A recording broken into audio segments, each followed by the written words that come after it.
Hey guys, and thank you for tuning in. Welcome to Let Your Shit Out with Jon and Cyn.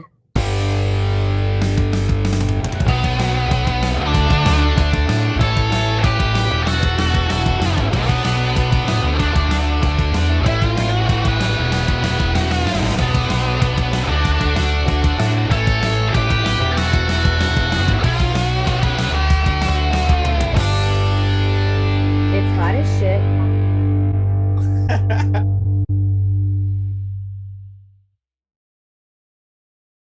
Hey. Hey, sexy lady. Here's what I got to say about this episode of Let Your Shit Out, okay?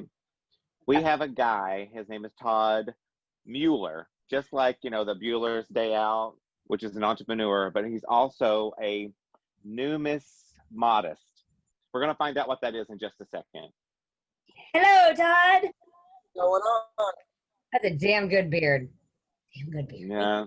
I appreciate that. But I think he might have shaved it off a little too much to let the squirrels in this time. I think it's just a honeymoon suite now. It's no longer a family cottage. Yeah, your wife was getting ready to let us like Airbnb some squirrels in, and then Cyn asked how much would it cost for them to clean the nut out. Oh my gosh. Squirrels probably would have been better than the last tenants we had, so. Oh my God, right? We just had that conversation. Yeah, nice. Yeah, so I do want to say, Todd Mueller, you are an entrepreneur with many hats, but this one right here, am I saying the word right? Numismatist? Numismatist. Numismatist. Okay. Numismatist. But that was close. I was going Harry Potter with it. Numismatist. And then she goes Leviosa, not Leviosa. Okay, say it slowly, like in syllables, because I took Latin in high school. So let me see if I can guess it. Okay. It's numismatist. Numismatist. Okay, the tist just means it's somebody that does it. That's it. Right. Numis is numismatics, and numismatic means coins. It's the collection of coins, or coin collection. Collection of coins. Yes, it's a collection of coins. All right. Just, and I'm not gonna hold you to this, but like a ballpark. Let's just say somebody found an Indian head penny from the 1800s. Is this like worth $2 now, or is it like 20,000 or something? Yeah. So basically, I break hearts every day, and so what happens is people come in. That's a shitty job, dude. It really is, because I break hearts every day. They come in and they say, I found these old coins, and they'll put them on the counter, and there'll be an Indian head penny, and they're like, that's from 1888. And I said, yeah, I'll sell it to you for 75 cents. They're like, what? I'm like, no, seriously, I've got a bin of them back there. I will sell them to you for 75 cents right now. So it's worth about 75 cents. And I break their hearts every day. Mm. So I come in there with a bucket full of like Indian head pennies. It's like, I'll give you $1 for all of them. No, it wouldn't be that bad. I mean, I'd probably pay 35 cents a piece. Okay. But okay. Stuff adds up. That's the thing that people don't understand, that grandma gives them their old collection, or dad passes away and gives them their collection. And there's stuff in there. There's usually silver, and there's usually stuff like that, buffalo nickels, things like that. And so, yeah, I sit there and I go through it. I say, look, this is what you got. You got, $200-300 worth of stuff. I'll pay you $175 for it. And it's really as simple as that. I'm just a middleman. Right. And then I take that stuff, I separate it out, I process it, put it in little bins, and then people come in and they're looking for stuff. Right. They'd be like, I want to buy something. What would you think is the strangest coin that you'd ever held or had or seen? Well, I've got two different ways to go about that. So foreign coins from other countries are very interesting. And so I've seen a lot of Germany coins come in. Germany coins that have the Nazi symbol on it, which obviously I'm not into that or anything. However, it's very... It's expensive. Yeah, it's a novelty. Yeah. Big piece of history. The other side of things is you get novelty coins in. And I've seen all kinds of crazy stuff. Like I saw... a lot of times I'll get these silver dollar looking coins that have naked women on them, and it'll say some funny thing on one side. and I'll have a naked woman on the other side, and they're And usually it's actually worth something. they're usually from taverns or stuff like that, and some of them are actually worth something. They're like That's so cool. Yeah. There's like a naked woman, and the thing is like, I don't know, like under boobs we trust. Yeah, exactly. Or something funny like that. Exactly. So, All right. Serious question. When I found the box of the nickels and pennies and dimes, also it's in there. My sister was an exchange student in the 80s, 1985, and her exchange post was Serbo Croatian. oh, interesting. Doesn't even exist. I have a whole box full of their money, their currency. Yeah, it's not worth anything. All right, I'll just frame it and put it with the moccasins. Mhm. Yeah, foreign coin. Okay, so here's the thing I tell everybody: most foreign coins aren't worth crap. It's Yugoslavian before they stopped being Yugoslavia. Right. Most foreign coins aren't worth anything, and here's why. You have to remember their countries are hundreds of years older than the United States. So I literally have tons of 1700s coins that are worth $20. If you have a 1795 silver dollar from the U.S., you have thousands of dollars in that one coin. But their countries are hundreds of years older, so they've been making coins for a long time. Right. Now that makes Versus sense. the U.S. But it's Well, I curious. saw something that was like maple leaves or something from a Canadian one. It was like Canadian maple. 3,000. Yeah, it's like a lot of money. Oh yeah, absolutely. It's so interesting. It's such a wide range of what you see and what you can see on the daily. I kid you not. Today, I literally went with an old man. He was 90 years old. I went down to his safety deposit boxes and pulled out 2 safety deposit boxes worth of coins. And he had old silver dollars. And literally, I bought 1,500 old silver dollars today from this guy. So you never know. Never know. Yeah. Silver dollars range from about $15 to $30, depending on what it is, what date it is, and how nice it is. Now, they have silver dollars that are worth thousands of dollars. Again, it depends on rarity. And so coin collecting is all based on rarity. Right. Oh, that makes sense.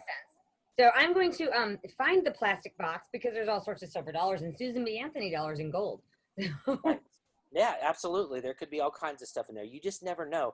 And I have people come in and I'll tell them, you got $1,000 worth of stuff here. And they're shocked. Or And you then give them 100 and they want 10 grand. Yeah, exactly. I get the other side of it too. And so literally my job is about breaking hearts every day. I just want to say this too.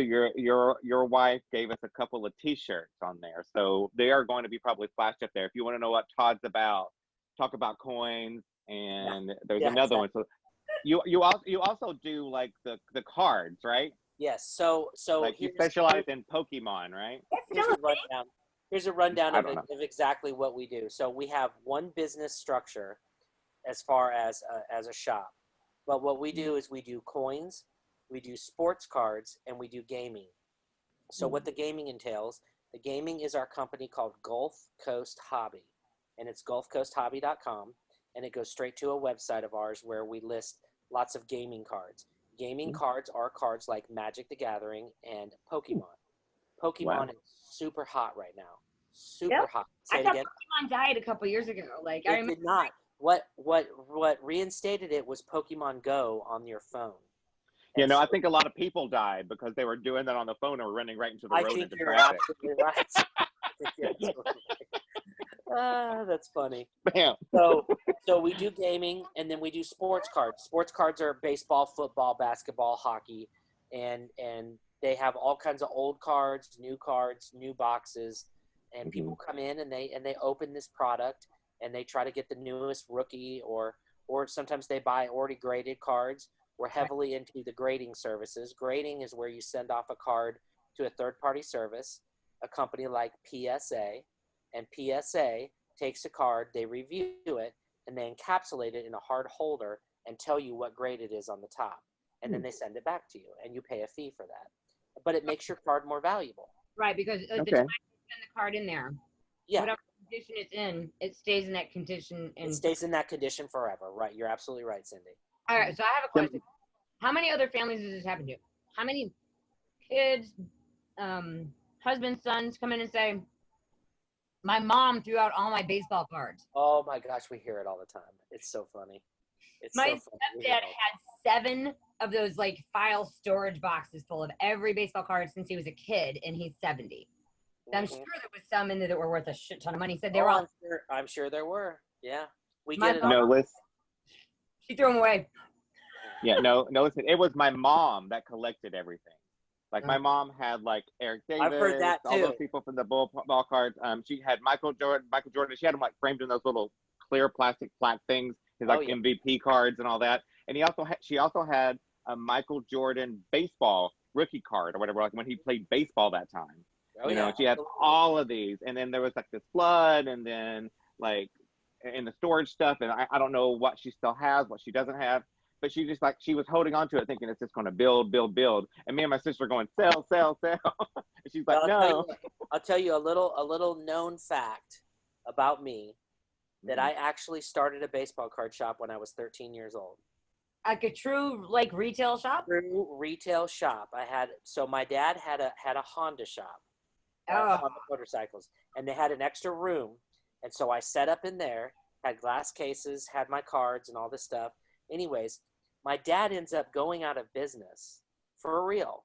Ends up going out of business. He had to rent me a building so I could have my baseball card shop because I was actually making money.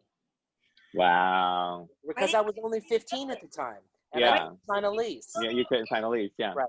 So anyways, so I've been doing this for a very long time. I've been in the collectibles business for a very long time. Interesting have a thing question. go ahead. The weirdest, sexiest, off the top, nutty card you've ever seen? So there's a card in 1989 Fleer, and they were messing with one of the baseball players. And on the bottom of he was holding the bat like this. We'll say this was the bat. He was holding it over his shoulder like this with the end of the bat right here.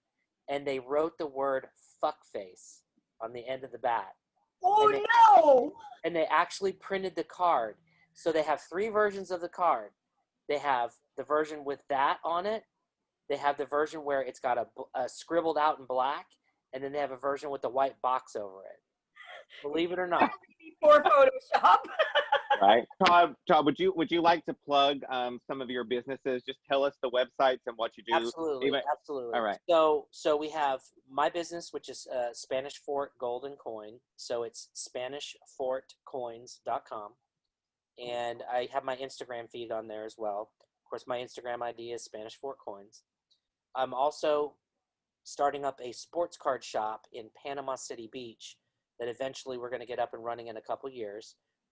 We're working towards moving that way, and that's PCB Sports Cards, short for Panama City Beach. And then I have GulfCoastHobby.com, and then our sports card shop is BigHitSportsCards.com.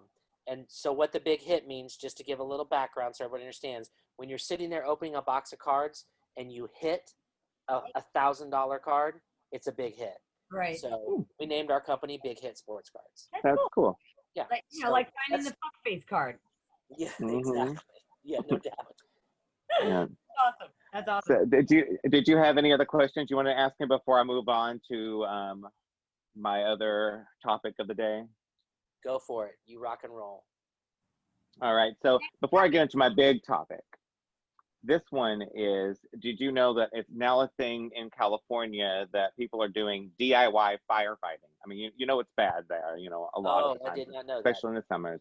Yeah, especially the summers are getting worse. So like there's a big Craigslist thing now where there's one guy selling like a 1982 Ford fire truck for like $15,000. And he assures everybody it's in good condition, but the only catch is it's in North Dakota. It's like a 30-hour drive away. So I'm like, by the time you drive there, get the truck and drive back to your house, it's all gone. Just wait for the fire to come. It'll come eventually. I think you do better with a garden hose. Yeah, you would. Yeah. It will come. But there is another company, it's based in Sacramento, that are buying little fire trucks from Japan and then reselling them on Craigslist out there now. Okay. So there's going to be all these people running around in little fire trucks. It's going to be like a clown show in a circus. You know what I mean? Exactly. We really need to examine the operational structure here. So what we have, like the federal guys that come in and dump the chemicals, and then you've got the local like ranger guys that do the water because that's like safer. And then you go down and you've got like your state, fire people, and then you've got your city ones, and then you've got your state volunteers, like the volunteer firemen. They're always the last to go, right? Well, now, and then so now we have to build a whole new group of not volunteer firemen. Just, I think I'll be a fireman. Give me a small. We'll just have to put DIY on their thing. DIY fireman. DIY. Nice. I have a very serious thing to talk about right now. Uh-oh. Hang on, I get my serious face on. So how many of you believe that Twinkies last forever? I do. I did. I was a believer. I ate a stale one once. It was gross. I just got word there is a mummified Twinkie. There's another one with a spot on it. It got shipped off. No, it got shipped off to 2 scientists in West Virginia, and they examined them.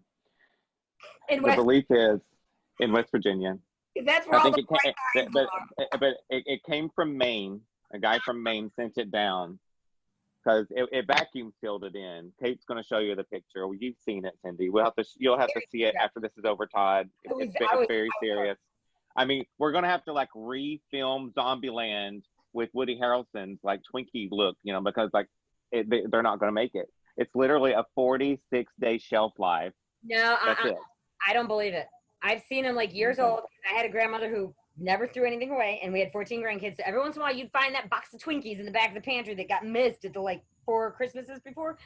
But I'm a firm believer in the resilience of a Twinkie. Okay, I was heartbroken that they're going to stop making, and that was just like a sin. Not even that I like them, because I really don't. Fried ones are good. But I will tell you, the Twinkie in and of itself is forever, as long as it's hermetically sealed. You break that crappy, really thin plastic wrapper and let air in, and it's done. Well, the one thing that the scientists did say is they think that maybe one of the fungi, spores or whatever, had gotten trapped in before it got vacuum sealed, and then that's why it it mummified, because the fungi just ate all of the cake, but it left the frosting in the middle. Don't eat the damn frosting. Don't you? Don't eat. That's like my mom when I was little. Like, she ate the cake and I ate all the frosting. So like she would have been a fungi. But apparently the cake is still good. I mean, the cream is still good, but the cake isn't. But that's so sad, for all these like people who do like not hoarding, but what's it called? Like the bunker people. Yeah. So they probably got like 20,000 packets of like Twinkies down there with their Spam cans. So it's like, you're going to have your Spam and then have a Twinkie because that's your like dinner and dessert. And then one day you go over and you've got like 1,000 packs of mummified Twinkies. Like, what are you going to do? You know what though? Because if they're like in the like post-apocalyptic phase and they find the Twinkies, it might be the right strain for antibiotics. Just saying. Could be penicillin in a pack. It really could be. Swallow 2 green Twinkies and call me in the morning. Yeah. I mean, mushroom flavored Twinkie. Yeah, no doubt. Oh, the funky Twinkie. That's gross. All right, come on, Todd. What's your favorite Twinkie story? Favorite Twinkie story? Everybody's got a Oh Twinkie. my gosh. I don't really have a favorite Twinkie story. I probably only had like 5 Twinkies in my life. Ooh, I've had more than that. Yeah. The Twinkies is not one of my favorites, so. No, but it's like Cracker Jacks and baseball. Yeah, well, Cracker Jacks I've had many times, of course, because who doesn't want the damn sticker that's inside there that you can tattoo yourself with? Boys, You know what I'm saying? Oh, great! It's a lick-on tattoo. Yeah, exactly. Well, the craziest thing they did though was the scientists took a bone marrow excavator to find out there was no cream in there, and they sent it off for a DNA testing to find out what kind of fungi it was. Nice. So I was like, what did they do? Like, send it into 23andMe? You want to see what the DNA is on this? See who it's related to, Hey, no, he's gonna put it on Ancestry.com with a picture. Is anybody Exactly. this? Are you related to this? Like, the hostess with the chocolate cupcake with the white swirl on the top. It's like, your third cousin. Yeah, exactly. You should do that. Wouldn't you be from Kentucky if you had that? Yeah. Oh, I'm just saying. It's like, I didn't mean wait, to wait, go wait. there. Hostess and Okay. then Little Debbie. It's like Little Debbie and then we're third cousins, and they didn't know it whenever Exactly. they made Hostess. Whenever they made it, exactly. No, no. Again, that shit happens in Kentucky. I'm just The saying. people in Kentucky are not going to be putting that on Ancestry.com because I'm pretty sure No. they. Well, I mean, the thing is, though, we're royalty because they've been doing that in England for years. That's how I got this perfect nose. That's how I got this perfect. Oh my You're god. calling the royalty Twinkies. Yes. Anyways, We're so I don't stupid. have a favorite Twinkie story. Sorry. Okay. And actually, really odd. I don't even like Twinkies. But you know what I do like? The best thing ever is those little Debbie cakes with the coconut or the oatmeal things with the cream in the middle. Oh my god, cream oatmeal pies. cream pie? Cream Yeah, pies. they're the bomb. Those Yeah. are my They favorite. are pretty good. Those are one of my favorites. Oatmeal I'm with the with you on cream in the that. middle. Take it right. It's like an Oreo on crack with a soft Yeah. shell. Cindy's got cream Yeah. all over her face, and she's like, "I didn't eat any." I didn't need any. Yeah. Rhonda Kendrick, I do want to give a shout out to her because she put up a thing that says a 2020 candle would look like this. And it had a row of outhouses, and the tops of them were on fire. Yeah, exactly. No doubt. So That that's a shout out to Rhonda Kendrick for that one. Yeah. But the meme this week, I think, again, is Rosanna Sloan. You guys have got to up your game and beat her. Come on, somebody's got to do it. We may have to just boycott Rosanna just to give fairness to other people. We have to like stop her memes for a minute. Start the Hold on to your meme Rosanna this week. shit. We She's should not start- going to let that happen. She's going to find a way in. She'll change her name to like Rosanna S. And it'll still be there. But anyway, so there's a mom talking to the girl at the table, right? And she says the girl says, "I want a Barbie and a G.I. Joe for my birthday."